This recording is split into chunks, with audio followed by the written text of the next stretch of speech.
CameraShine, very simple idea, and we'll go through like the history of this and where it came from. But the idea is basically there might be a overlooked section in the surveillance industry, and it starts with the lens. Is the lens clean or not? And how to do that. Let's talk about that. Go through a quick agenda, the story of that, the impact of poor maintenance. I'm sure we've all seen it out there before, but we'll talk about it. How our solution addresses the situation. We're going to talk about surveillance maintenance programs, what's in it for you, or whether you're an integrator or an end user.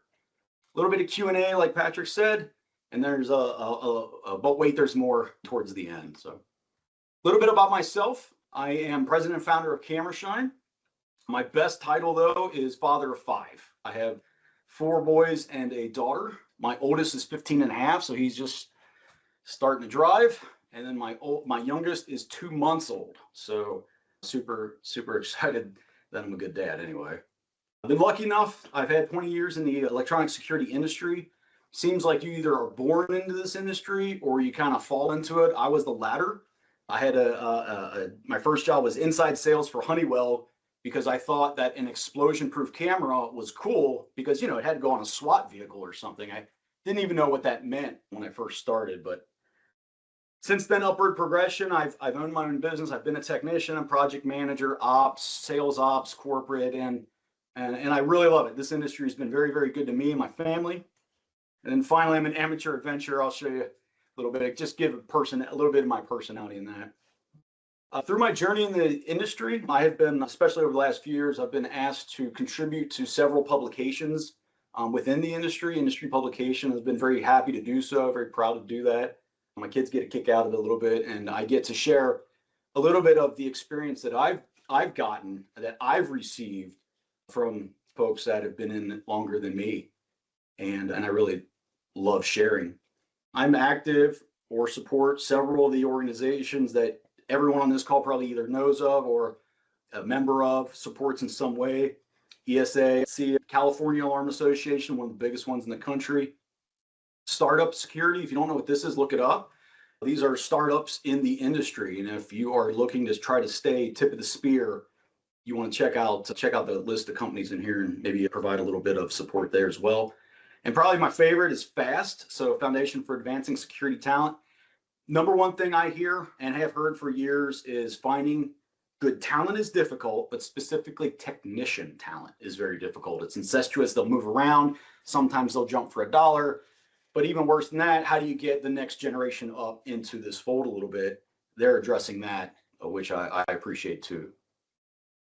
You can see in my picture there, on 2004, won a top innovator award from Security Info Watch. That was a really interesting thing for the work I've done here in CameraShine. And then finally, I am an adventurer, so to speak. You'll find me outside doing or downstairs or in a cave system or something, doing something. Try to stay young, stay outside, get a little adrenaline boost.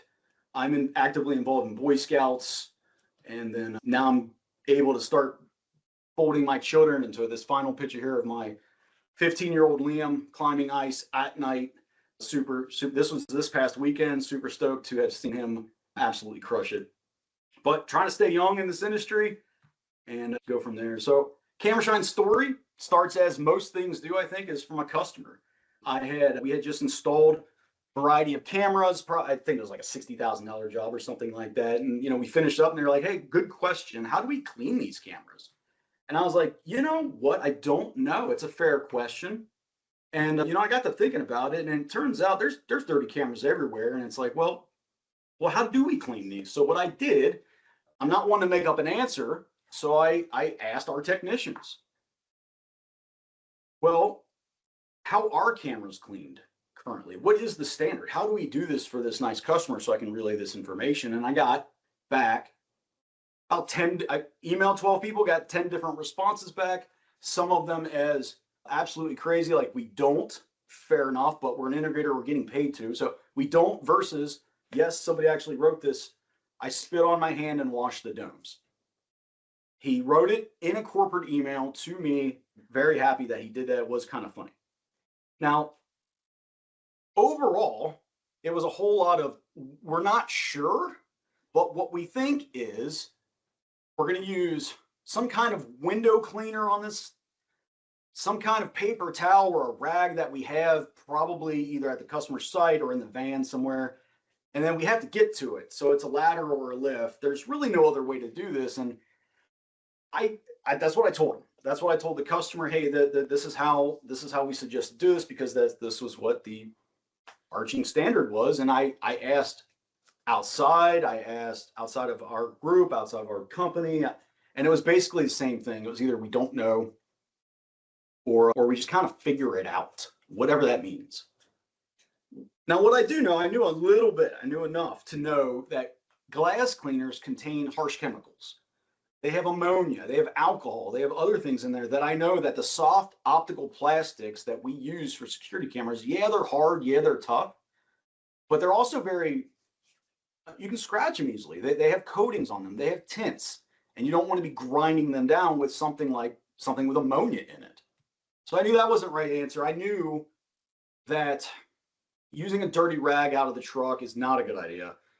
Paper towels act like sandpaper on polycarbonate. So what ends up happening is over time you'll get scratches and you'll get those lens flares. So I knew that wasn't the right answer. And I've fallen off a ladder when I was a technician. I don't like ladders. Anything I can do to avoid a ladder, I'm a fan of. Not to mention that lifts themselves. Lifts are expensive. You know what happened? No one plugged it in the night before. It showed up late. It's the wrong time. It's stuck in the mud. Your customer now has a 2-man ladder rule, maybe, where if you're on a ladder, you need a second person. You need to be tied off. Some don't even allow extension ladders anymore, so it's becoming more prevalent. And I realized that this wasn't really, none of this was good. None of this is the standard that we've standardized installation, as an example, or fire alarm inspections. All of those things, for the most part, if you're a company in this industry, you have a standard that you're given, a standard that you follow. It's pretty straightforward. You're given the tools to do so, and you're allotted to go do that, and you get paid to do it, right? That's part of the service that you're providing as an integrator. As an end user, are you really having your folks go up there on a ladder and clean these things? Not really. So what ends up happening is nothing really ends up happening. It just eventually cleans itself by rain or what. So I was going down this path and I'm like, I don't know, does this even matter? Like, you know, I couldn't find a solution, by the way. There were no solutions that were on the market that just, I was like, man, why isn't there something for this? And I was like, well, does it even matter? And it turns out it really did. When you started thinking about it, there's a lot of risks to these things. You installed them for a reason. If you're an end user, you have these cameras, they're installed, they're looking at your front door, your gate, your bomb shelter, your bank vault, whatever it is. It's important that that camera that you paid $1,000 for is running. And if it's diluted by a spider web, that's not a good ROI. Analytics, never been more important. AI is going to be doing everything, and AI can't do that if it's staring into pollen, at least not as effectively. License plate recognition aside, you have, you know, that kind of thing, but just the rise of analytics, you're going to need clear vision even more so, especially when you're starting to see 12 megapixel cameras. If you have a bug on a 12 megapixel camera, that is a significant area that you're missing out on. These are all soft costs. You know, these are the soft costs of maybe installing a camera that produces images like this. And if I'm an end user, I'm not happy about this. And you know, when the end user notices these things, when they need the video, when something happened. Hey, Mr. Integrator, parking lot was broken into last night. I forget how to find the video. Can you help me? Sure. And then you pull up the video and maybe you're sitting next to them and this is what you see. Yeah, man, your cameras were dirty. Not a good look. Not your fault as an integrator, not your fault, right? But not a good look. And then there's so much that can obscure these cameras. What is making these things? Well, it's everything you can think of. These cameras are outside, right? So they have bugs. Of course, they have spider webs. We've all seen it. It rains. On the coasts, you have salt spray.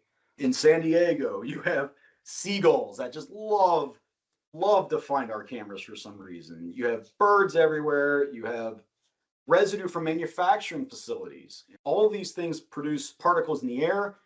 These particles eventually land on your camera and can affect the overall imaging of your camera. It's just kind of part of the game with having outdoor cameras.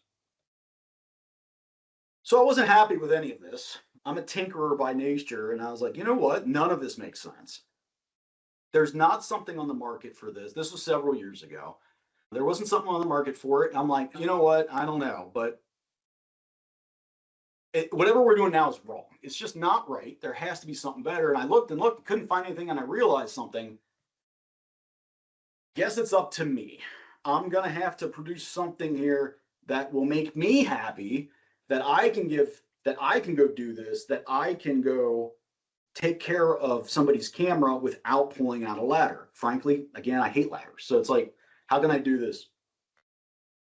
I knew that I needed mainly three things. I needed a very strong yet gentle cleaning solution, the actual spray. Can't have any harsh chemicals in it, right? We had to find some kind of cleaning material that will not harm these soft polycarbonates. And then finally, the hardest thing, how can I just get rid of the ladder or lift completely, at least for this piece of a maintenance inspection or a preventive maintenance, or just a daily need. So I started with the solution. I worked with I'm local in Cincinnati, sorry about that, but I worked with a Dow chemist on this idea, and I told him what we're trying to do, and we worked months and months to try to find the right combination of a solution that met my criteria. Alcohol-free, ammonia-free, had to be anti-static, had to be non-toxic, because this is for me, this is what I wanted to provide myself and every other technician out there and every other customer out there. We eventually came out with our first product, our CameraShine cleaning spray. This is exactly what it says here. It's alcohol-free, ammonia-free, anti-static, non-toxic, and it's based on a coconut surfactant, so it's all natural. Hit everything out of the park for me. Second thing was what material to use with this. I needed to find something. You know, you'd think a towel is a towel. Towel is a towel. Microfiber is not micro. It's not. I went through probably I know it's over a dozen different towels. The pile height, right? The length of the fibers, the material, the blend. Everything matters. The size. Everything matters. And that was another months and months trying to find it, but we found it. And we made this little kit. It's 2 towels and our bottle of 8-ounce cleaner, and threw it on Amazon thinking, whatever, I have it, I'm good. No one's going to buy it. People started buying it. Lots of people started buying it. Started selling hundreds of these things. And got a message from a casino, because this was a couple-year gap. This is a side quest at that point. Got a message from a casino customer out in Idaho, a tribal casino. And he was like, hey, this stuff's great, buying by the cases. I would love a way to do it from the ground. I have to move tables out of the way and machines out of the way, or cars, vehicles, just a pain. I laughed. Yes, it would. Thought about it. Looked. Still nothing on the market. Still nothing on the market that meets now our criteria. Now I have a customer asking for this. Okay, he's right. I guess it's up to me again, right? So, well, same kind of thing. How do you do this? How do I produce a tool that will be safe and effective on every camera type? It'll work basically on an extension pole. That's what I figured would be the easiest way to do this. And then how is it easy enough for everybody to use? And then finally, I want to make it for technicians. I wanted a kit that, as a former technician, I can throw in the back of the van, because that's what's going to happen. Let's be real. And it's going to be fine when I need it. So I can't believe I'm showing this. Prototyping. This is garbage, but this is where we started. And then fast forward months and months, 3D printing, learning CAD, all these things. I knew there was something here. Started getting into some shapes. And what we did is we started sending these things out to the customers saying, hey, what did you think? How did it work? Now we're starting to iterate. Not big enough. How can we make it better? We need different threads, these types of things. And we came to a shape. It's this shape here. And what this does is it allows the dome to be gripped tightly while allowing flexibility. If you're looking at my screen, me right quick, you can see that our tool is flexible. It's made from rubber material, and it gives you a little bit of flex, making it a little bit easier to clean. And that was unique enough to be granted a US patent. I'm very proud of this. We have a patent on our camera wand tool. That's what we ended up calling it. And then same thing, threw it on Amazon. How is it going to do? Well, it did pretty well. Got a lot of good feedback, made it better. Easy enough for my kid to use it. This is my 14-year-old again. He was 14 at the time, washing cameras, making some money. This is a local marina. I don't have a boat. Don't think I do. This is just a local marina. He's cleaning it. He made $5 per camera from the local merchant or the local marine manager. And he over the summer, he bought himself a mountain bike. I helped a little bit with the mountain bike, but the work was all his.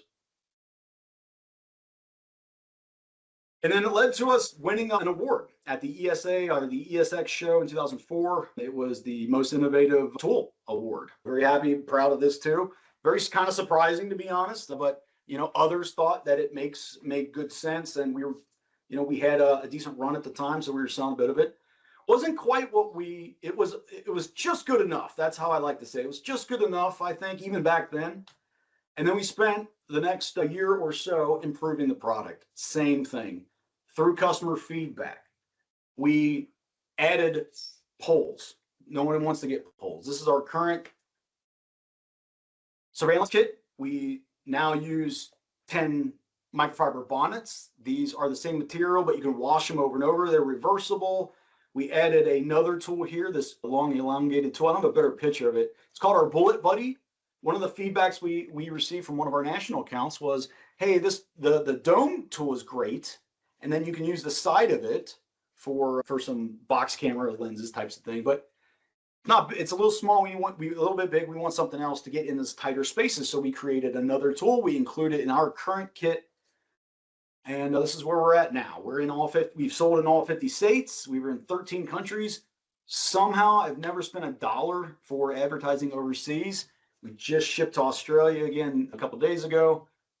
We have hundred customers. The bottom's supposed to scroll, but we're working with some really amazing clients. I'm humbled by it. It's still amazing to me. But when you realize that, you know what? Once you find one thing that works at one location, it can easily scale. And well, why shouldn't it? If I have a convenience store and I have this problem in Georgia, I'll probably have the same problem in Seattle. I have 1,000 of these stores. Well, I want to knock this out myself. I don't want to have to wait on an integrator to do so, right? I want to knock this out. So, I'm not sure if this played I was talking, but I want to show you this. This is me cleaning a camera. This is a dome camera on a bridge over the Cincinnati River or the Ohio River. And as you can see, we're way up there. Like I don't know how else you would clean this thing. Like there's no way I'm setting up an A-frame over on top of a bridge. No way. But with our tool, you can just go up there and knock it out. 30 seconds and you're on. You're on to the next one. For integrators, you get a lot of benefits. Obviously, it's way, way faster. It will speed up your preventative maintenance inspections. It'll speed up your service calls. It keeps your techs super safe. They're not having to pull off a ladder anymore. They can do it faster than taking the ladder off the truck. It's easy to scale and you'll get higher margins. And I think integrators like that. For end users, kind of the same thing. You clean as you need it. If there's a spider web on today, you don't have to call your integrator. You can just give it to somebody and go clean that camera real quick. Pretty straightforward. And you're going to get the evidence you need. This is one of the things that really does get overlooked. And we'll talk about this. We'll talk about this in a second, but same thing. It's easy to scale. And if you have a bunch of sites, it's rinse and repeat. If you need it at one location, there's a really, really good chance that you could use it somewhere else. And it's easy enough for my 14-year-old to use. So your techs will probably be able to use it as well. I want to show this real quick. This is an actual unsolicited review from a customer. This is an integrator, again, in Australia, I don't even know how he bought this thing, but he bought it in Australia. So sorry about the AI voiceover, but this is an integrator in Australia with his quote being spoken, and the video is him actually cleaning this camera. You'll see the before and after.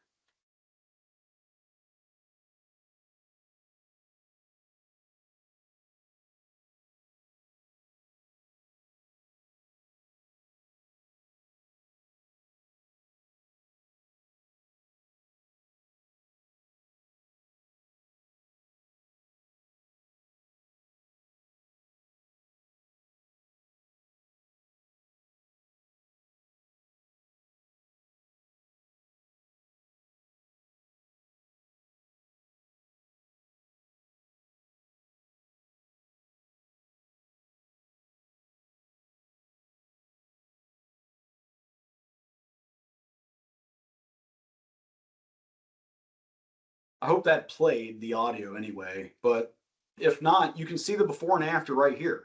Before and after, literally in 30 seconds. Everyone's seen a camera like this at top. It's just dirt, dust, debris, water spots, whatever it was. It's now cleaned in just a few seconds, and he's going about his day. So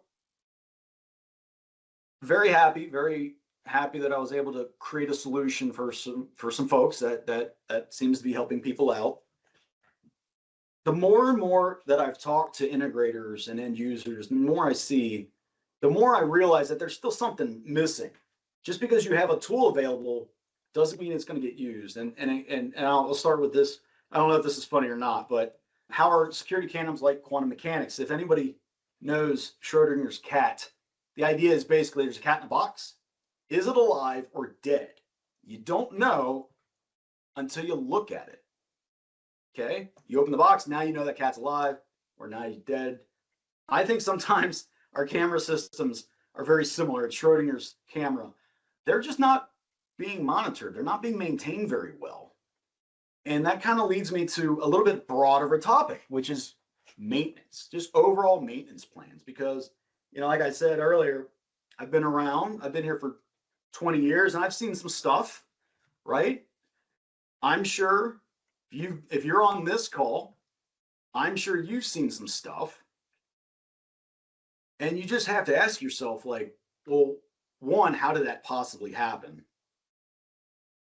And then two, how is it still like that? Right? How did it happen is one thing. Lowest bidder, I get it. Duct tape like this guy here, no, but still, lowest bidder, it happens. But how does something like this happen? This one over here. This is where you're just letting it go on. It means that no one's really taking ownership of this. And that's kind of where I want to go into what does that mean? What does good maintenance look like? And I kind of came up with this kind of thing, and it's the pillars of maintenance. What is that? Well, the first thing is it's the camera itself. It's at the end of the day, everything starts with the lens. If the dome is dirty, it's scratched, there's a tree in the way, it doesn't matter how advanced the system is, the video is not going to be reliable. It may not be usable. So what you need to do first is just verify that it's there, right? Go look at it. Is it there? Yes, it's there. Great. Is it mounted well? Is there a tree in front of it? What do the images look like? Day and nighttime images. Give it a quick clean. Does it still look good?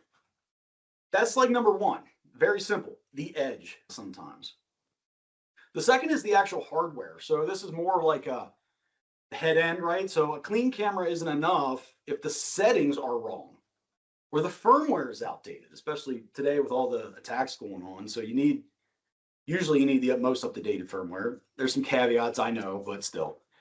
We want to make sure that the device itself, that camera, is configured correctly. It's connected properly.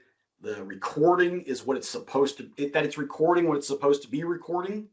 You want to confirm any security patches. You want to validate like the NTP time, make sure that that's synchronized. You want to verify the recording parameters, the retention settings. If it's 30 days, is it 30 days?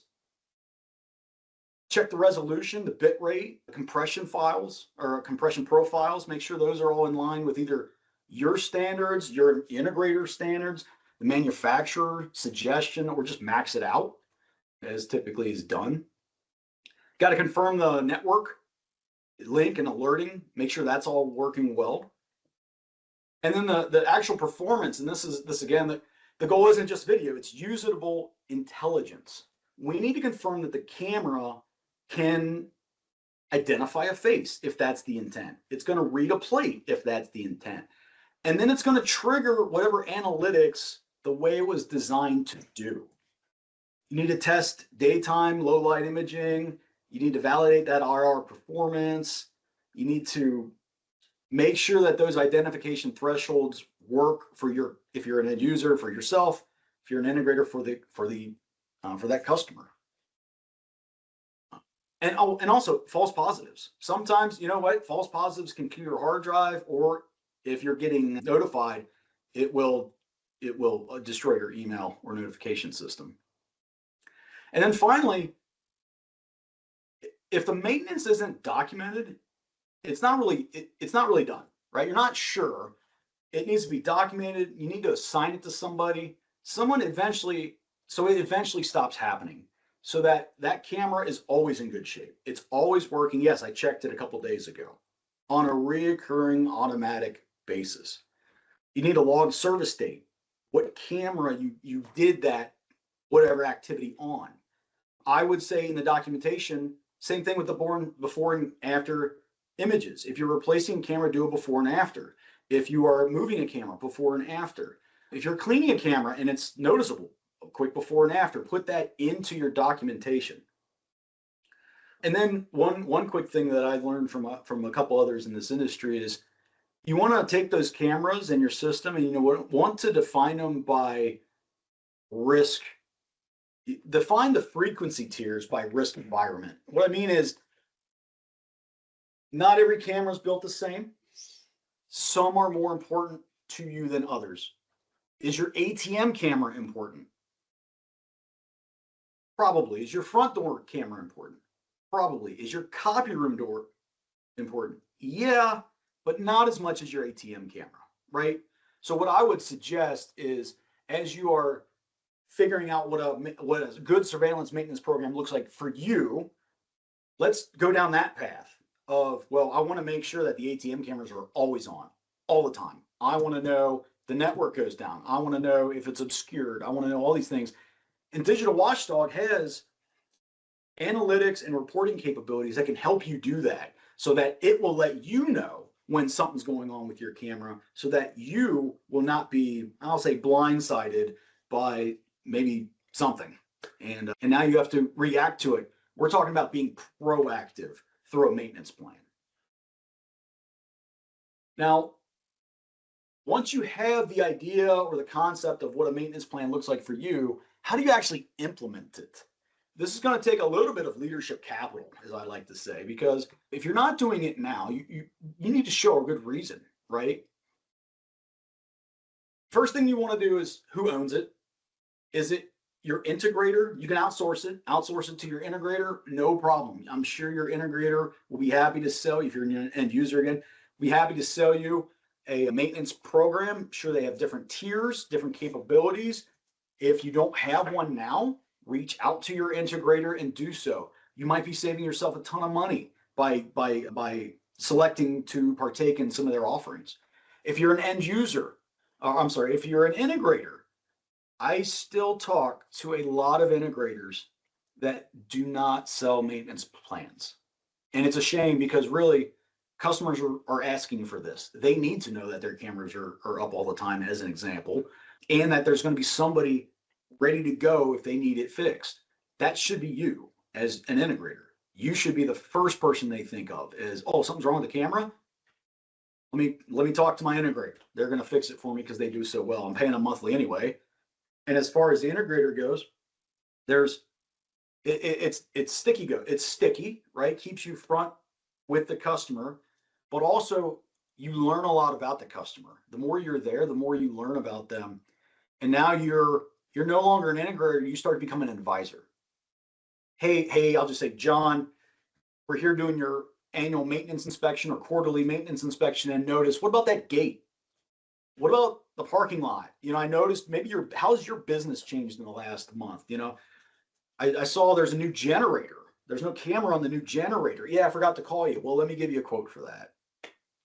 So I'm biased to integrators, but I'm also biased to end users because we're about 50-50. 50% of our customers are larger end users, 50 are about integrators. So it's the same kind of thing, but again, this has to be owned by somebody. It's one of the biggest things I would leave you with is, if it's you, own it. If it's not going to be you, assign it. Somebody immediately. Do a quick audit. I'll show you some things here in a minute as well. Do an audit at your location and say, hey, where are we? Because it's important to know where you're starting so that you know where you're going to get there. You can't have a journey without a beginning and an end. This information as well is on our website. This is just high level, but we go into some more detail, giving you some actionable takeaways. And I'm closing it down. Patrick was good enough to lend us this quote, so thank you, Patrick. Our integrators rely on tools that improve long-term system health. I hate reading, but you can read it. He's right. We help DW integrators every day. We help their end users every day. And I'm just super proud and happy to do so. And to be included as a digital watchdog technology partner is just humbling. And they see the value. Patrick sees the value. DW sees the value. I thank you. I hope you guys see the value as well. What's next for us? Well, probably the same for you. It's ISC West.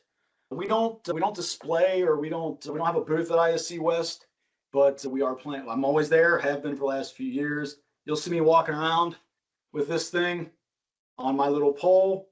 So if you see me walking around, stop on by or just shake my hand. Love to meet you. If you use my product, love to thank you. I'm sponsoring a little thing at the Rock House as well. One of the sponsors. That's Tuesday. If you want to come, shoot me a message, shoot me a text, shoot me an email, shoot me a whatever. I'll try to get you in. It's smaller this year, but looking forward to ISC West as always. And then in general, just thank you. I know your time is the most valuable thing you have.